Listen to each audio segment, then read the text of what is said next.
Hello everyone, I am Sahdev Singh Charan. जैसा कि हम देख रहे थे कि हमने पोएम पढ़ी थी, याद 11th क्लास की लिटरेचर की पोएम पढ़ेंगे, feeling on the banyan tree. Dilip Chitre ने इस पोएम को लिखा है। About the poet. Dilip Chitre 1938 में जन्मे थे और 2009 में उनकी मृत्यु हुई थी। बड़ौदा में इनका जन्म हुआ था। He wrote a poetry both Marathi and English. इन्होंने मराठी और इंग्लिश दोनों में अपनी पोइट्री लिखी।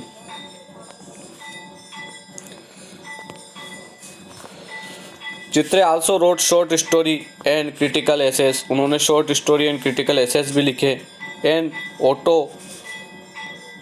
N anthology of Marathi poetry 1945 to 1966 is one of his most important works on translation. Translation में भी इन्होंने अच्छा काम किया, मतलब एक मराठी से इंग्लिश ऐसे translation. He took poetry as an expression of spirit. इनकी पोएट्री में एक्सप्रेशन ऑफ स्पिरिट यानी भावात्मकता जुड़ी हुई थी। He lived in Mumbai in work there. वो मुंबई में रहते थे और वहाँ पर काम करते थे। उनका जन्म बड़ौदा में हुआ था। अबाउट द पोएम, इस पोएम में क्या है? The poem feeling of banyan tree has been taken from collection. ये poem banyan tree travelling in a cage published in 1980 में travelling in the cage publish हुआ था, उसके अंदर से ली गई है। It present a description of feeling of banyan tree which stood more than 2 centuries in campus of his father's house. उनके पिताजी के घर के फादर्स हाउस के जो कैंपस था उसके अंदर लगभग 200 साल यानी 2 centuries से वो खड़ा हुआ था, उसके बारे में। The tree is attach to the emotions of the family. उस पेड़ से उस फैमिली के इमोशन जुड़े हुए थे। तो जैसे कोई होता है पेड़, तो हमारे इमोशन उससे जुड़ जाते हैं। लगभग वो 2 centuries से वहाँ खड़ा हुआ था। सिम्बोलिज्म, इकोलॉजिकल बैलेंस, और ये जो बात है वो इकोलॉजिकल बैलेंस को सिंबल करता है। स्टेबिलिटी इन स्थिरता, strength and the deep rotate Asian culture, और एक अंदरता से झंझोरदा वाला यानी आंतरिक पुराना जो प्राचीन कल्चर है वो भी उसको बताता है। Cutting of this tree just like a snapping all the ties with old roots. उस पेड़ को काटते समय जिस तरह से उसको पेड़ को काटते हैं, तो जैसे सारे रास्ते और सारे रिश्ते टूट गए उस तरह से लगता है। The ruthless character of poets father has also portrait in the poem. कवि के पिता का हृदयहीन व्यक्तित्व का भी कविता में चित्रण किया गया है कि कैसे उन्होंने पेड़ को काट दिया। तो यहाँ पर एक नेचर की बात भी बताई गई है और एक अच्छा मैसेज भी इस पोएम से पोइट ने दिया है। तो ये पोएम काफ़ी अच्छी है। तो इस पोएम पर हम स्टार्ट करते हैं। पोएम स्टार्ट करते हैं। My father told the tents to leave. My father tolls the tenets यानी किराएदार। मेरे पिता ने किराएदार को जाने के लिए कहा। क्यों कहा? Who lived on houses surrounding our house on the hill, यानी वो जिसके तहत वह आस पड़ोस की इमारतों में गिरा देना चाहते थे, वहाँ पहाड़ी पर स्थित उनके घर के चारों सब पेड़ों को कटवा देना चाहते थे। मतलब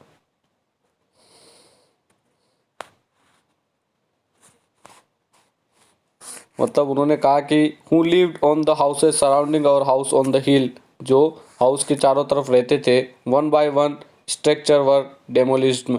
वो धीरे धीरे वो सारे पुरानी चीज़ें वहाँ से गिरा देना चाहते थे। कौन? पोइट के पिता। Only our own house remain and the trees. खाली हमारा घर और हमारा मकान बचा हुआ और जो पेड़ थे वो बचे हुए थे। यानी वो वहाँ पर सब गिरा देना चाहते थे, सब कटवा देना चाहते थे, ऐसा करना चाहते थे। इसलिए उन्होंने किराएदारों को वहाँ से जाने के लिए कहा और वो सब जो पहाड़ियों पर जो इधर उधर थे उन सबको कटवा देना चाहते थे। Tree and scared my grandmother use to say. Scared यानी हम कह सकते हैं कि जो मेरी दादी माँ है वो उस पेड़ को स्कैर्ड यानी पवित्र समझती थी। जो मेरी दादी माँ थी उस पेड़ को पवित्र यानी पेड़ों को पवित्र समझा करती थी। Filling them is a crime, but the massacred them all. Filling them crime, but massacred them all. यानी सभी को कटवा देना एक क्राइम माना जाता था, कि पेड़ों को काटना एक क्राइम माना जाता है। उसमें the shioga, adumbar and neem were also cut down. उसके अंदर जो पेड़ थे, शियोगा, अदुम्बर और नीम जो पेड़ थे, वो सारे काट दिए गए। But the huge banyan tree stood like a problem. लेकिन जो बड़ा जो बेनियन ट्री था वो अभी भी प्रॉब्लम की तरह खड़ा हुआ था, क्योंकि वो बड़ा था। Whose roots lay deeper than all our leaves. यानी वो पूरी तरह से वो पेड़ जो खड़ा हुआ था वो whose roots lay deeper than our leaves my father ordered to remove। उसकी जो जड़ें थी वो अधिक आयु का था, उसके सामने चुनौती की भांति खड़ा था, और उसकी जो जड़ें थी वो बहुत ज़्यादा गहरी थी। My father order it be removed. और मेरे पिताजी ने उसको भी हटा देने का आदेश दे दिया। तो इसमें पूरी तरह से पोएट ने कहा है कि किस तरह से वो पेड़ वहाँ पर प्रॉब्लम की तरह खड़ा हुआ है, उसे किस तरह से किराएदारों को जाने के लिए कहते हैं, और सारे तरफ से वो साफ़ सफाई करना चाहते हैं। लेकिन उसकी जो दादी माँ है वो अभी भी पेड़ को पवित्र समझती है और पेड़ों को काटना एक क्राइम मानती है। और वहाँ के जो शियोगा, अदुम्बर और नीम के पेड़ भी काट दिए गए, लेकिन जो बनियन ट्री अभी भी खड़ा हुआ था उसकी जो जड़ें वो बहुत गहरी जाई हुई थी, जैसे कि हमारे जीवन की अधिक आयु का था, इसलिए वो उसकी जड़ें अभी भी थी। ऑल देन आवर लीव्स, यानी हमारे सभी आयु से ज़्यादा आयु का वो था, मतलब दादी माँ से भी, क्योंकि वो लगभग 2 सेंचुरीज एगो पुराना था। तो लगभग 2 सेंचुरीज एगो था, तो उस हिसाब से वो बहुत ही ज़्यादा पुराना था, इसलिए वो हमारी आयु से भी ज़्यादा था। और मेरे फादर ने उसे भी रिमूव, यानी उसे भी हटा देने का ऑर्डर दिया। आगे वाले स्टेंजा में देखते हैं।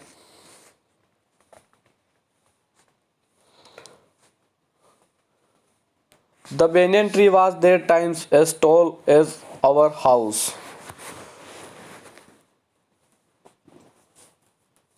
The banyan tree was 3 times all tall as our house। वो जो banyan tree था वो 3 बार यानी 3 गुना as tall as our house, हमारे मकान से 3 गुना ऊंचा था। Its trunk and circumference of 50 feet। और उसका जो ट्रंक, उसका हम जो कह सकते हैं ट्रंक यानी तना, और उसका सरकमटेंस यानी वो जो एरिया उसने घेर रखा था, और 50 फीट कितना था, लगभग 50 फीट था, 50 फीट। तो उसका जो तना और उसका जो सरकमटेंस वो 50 फीट था, और वो हमारे घर से लगभग 3 गुना ऊंचा था। इट्स स्क्रेजी यानी दुबला पतला। स्क्रेजी यानी क्या होता है, दुबला पतला। स्क्रेजी एरियल यानी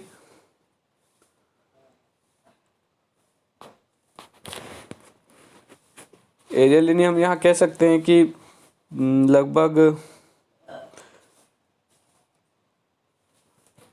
जो एरियल रूट्स यानी जो जमीन देखा होगा आपने कि जो बरगद की जो जड़ें होती है ऊपर से लटकी हुई नजर आती है, कभी आपने देखा होगा बेनियन ट्री, तो उसमें वो देखा था। फिल टू द ग्राउंड, उसकी जो स्क्रेजी यानी पतली पतली जो जड़ें हैं वो ग्राउंड को टच कर रही थी, ऊपर से आती है वो जड़ें, देखियो आपने। तो हम कभी आपने उसके ऊपर झूला लटक के झूले भी होंगे, उस तरह की जड़ें वो कहाँ पर आ रही थी, जमीन पर आ रही थी। फ्रॉम 30 फीट और more so first then cut branches. इसलिए इसके जड़ें 30 फीट तथा उनसे भी अधिक ऊंचाई से जमीन को छूती थी। From 30 feet more so first they cut the branches, लगभग ये 30 फीट इनकी ऊंचाई थी।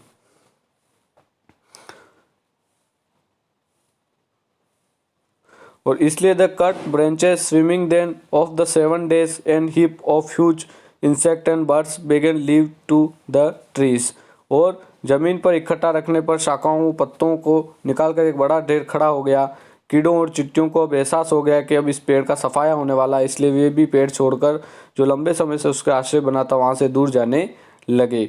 अब और फॉर 7 days, लगभग जमीन पर उसकी शाखाओं में 7 दिन लग गए। उसे काटना पड़ा, जिससे उसे आरे की मदद से 7 दिन लगे। उस पेड़ को काटना पड़ा, उसको काटने में लगभग 7 दिन लगे और एक बड़ा ढेर उसका बन गया, उसके पेड़ों का, उसके टुकड़ों का। और वो पेड़, वहाँ पर जो बर्ड्स और जो इंसेक्ट यानी जो छोटे छोटे कीड़े मकोड़े वो रहते थे, वो भी वहाँ से चले गए। उनको लग गया कि अब ये पेड़ कटने वाला है।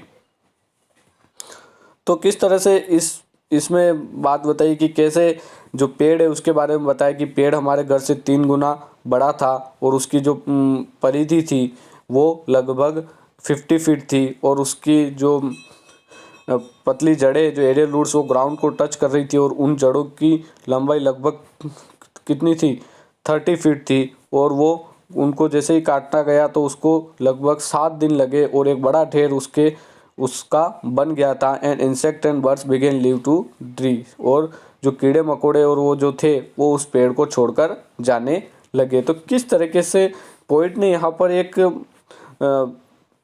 पेड़ को, जैसे अब काटते हो तो कोई, हाँ पेड़ काट दिया भाई, कोई बात नहीं, नॉर्मल है, जब पेड़ काट दिया, लेकिन पेड़ को काटना भी बहुत बड़ा, हम कह सकते हैं कि नुकसान है, हमारे इन्वायरमेंट के लिए नुकसान है। तो किस तरीके से हम कह सकते, जैसे अमृता देवी खेजड़ली आंदोलन हुआ था, उसमें भी पेड़ों को काटने के लिए बहुत सारी जो संघर्ष उन्होंने किया था, और कितने लगभग 363 जो मोर्टार्स थे वो शहीद हो गए थे। तो किस तरह से हमने भारत में प्राचीन काल से ही प्रकृति प्रेम या नेचर लव रहा है, तो उस बात को ये शो करता है। तो हम नेक्स्ट स्टेंजा में बढ़ते हैं।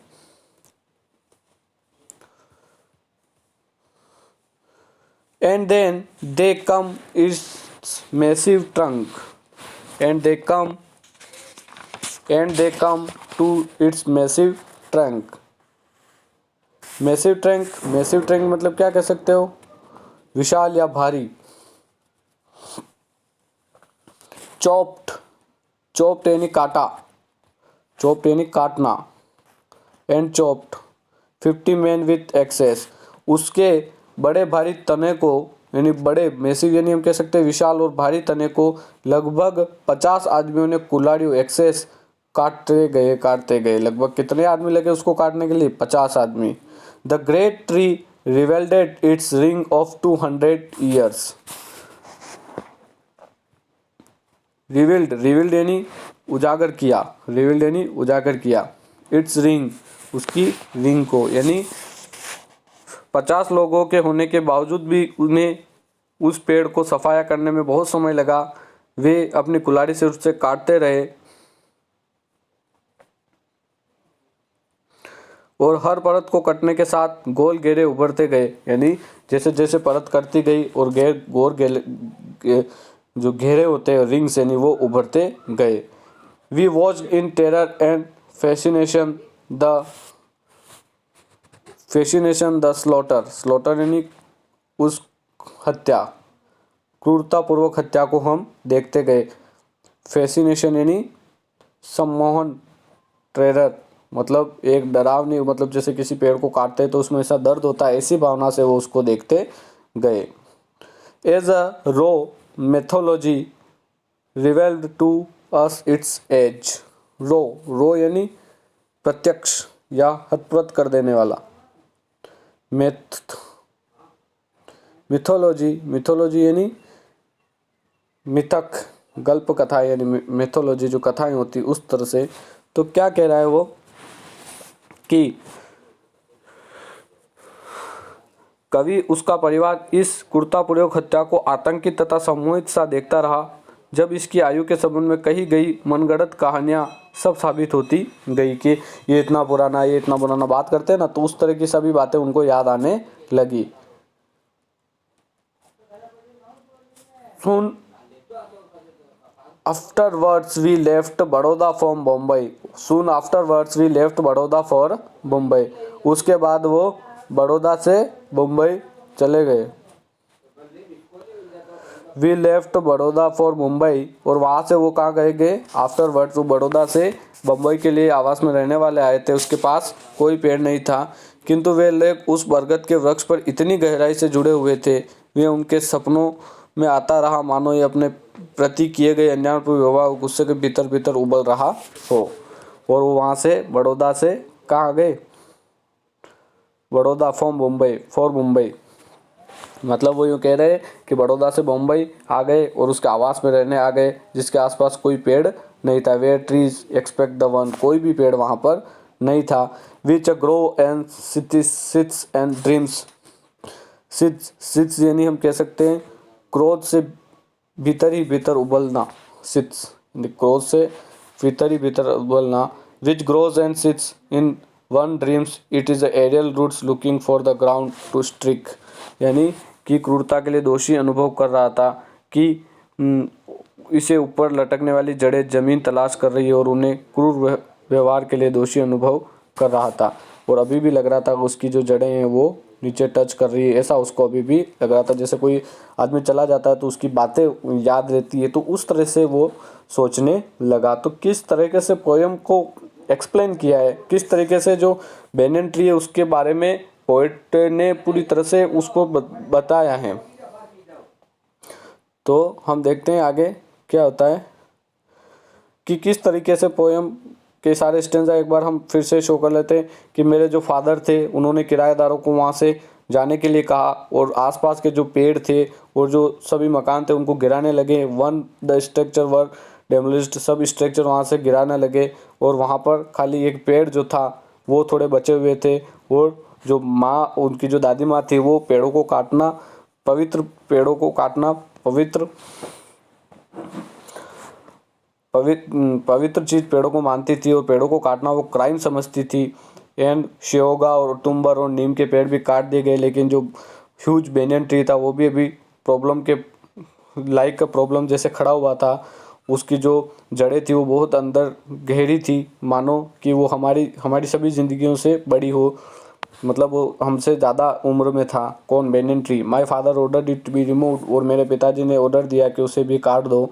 फिर पोइट आगे बढ़ता है, पोइट कहता है कि the banyan tree was the 3 time as a tall our house, और जो बेनियन ट्री है वो हमारे घर से लगभग 3 गुना बड़ा है। और इस trunk is circumference of 50 feet, it is a scraggy aerial roots feel in the ground, और उसकी जो स्क्रेजी एरियल से वो ग्राउंड को टच कर रहे हैं। फॉर्म 30 फीट और more so first they cut branches, और उसकी जो पेड़ों को पत्तियों को पहले काटा गया। Swimming the off the for 7 days and the heap was huge, insect and birds began to leave the trees, और वहाँ के जो पेड़ में जो रहने वाले जो थे वो पेड़ के जो पक्षी वो वहाँ से जाने लगे, कि उन्हें पता चल गया कि हाँ भाई अब पेड़ क्या होने वाला है, कटने वाला है। और कितने वो उसकी लंबाई और उसकी सरकमटेंस बताते हैं, उसकी जड़ों के बारे में बताते हैं। उसको काटने में 7 दिन लग गए और वो एक बड़ा ह्यूज ढेर वहाँ पर बन गया। किसी पेड़ को काटते तो बड़ा ढेर बन जाता ना, उसी प्रकार।